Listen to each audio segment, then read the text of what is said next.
Cannot allow federal agency, one that was created for the purpose to terrorize, to function as an occupying force in our community. In a deeply emotional and politically charged moment on the House floor, Congresswoman Ilhan Omar delivered a speech that is already fueling a national debate on immigration enforcement, federal authority, and public safety. Make sure you listen till the end, otherwise, you might miss it when it cuts off.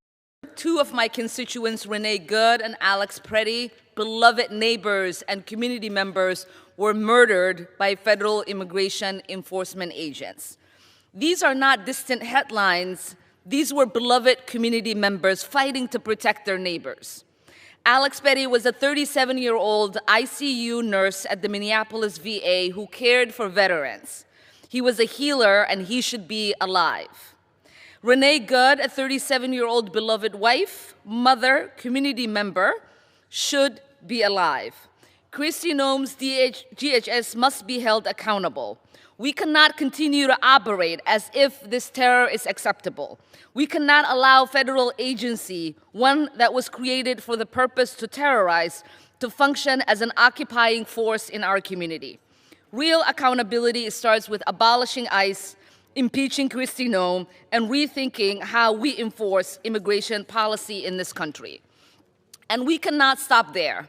We must demand that those who are responsible for terrorizing our community are investigated thoroughly, not by the agencies that oversee them, by truly independent authorities. We have seen federal agencies block state investigation, stonewall accountability. This is unacceptable. Our system of justice cannot tolerate a situation where people are killed and only response is silence, spin, or justification from the administration's officials.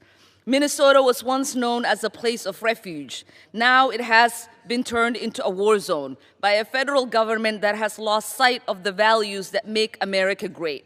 Everything we love, our communities, our rights, our Constitution, our humanity is on the line right now.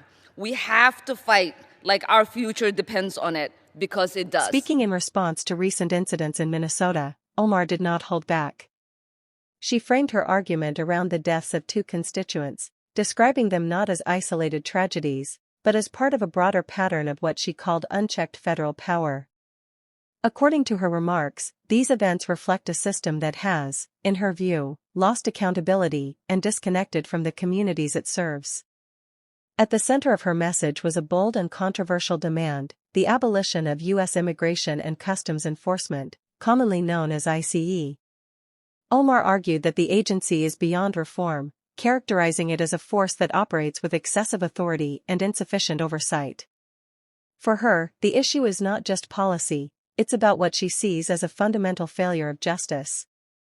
She went even further, describing federal enforcement actions in parts of Minnesota as resembling an occupation.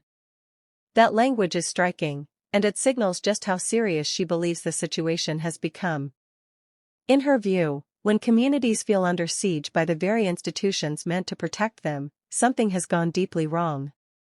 But Omar's speech wasn't only about criticism, it was also a call to action. She urged Congress to rethink the entire framework of immigration enforcement in the United States. That includes independent investigations into controversial incidents, stronger accountability mechanisms, and a reassessment of how federal agencies interact with local communities. Of course, this stance is highly divisive. Supporters argue that Omar is raising necessary questions about civil rights and government overreach. They see her as amplifying the V96 voices of communities that feel marginalized or harmed by current enforcement practices. Critics, on the other hand, say abolishing ICE would undermine national security and weaken immigration law enforcement.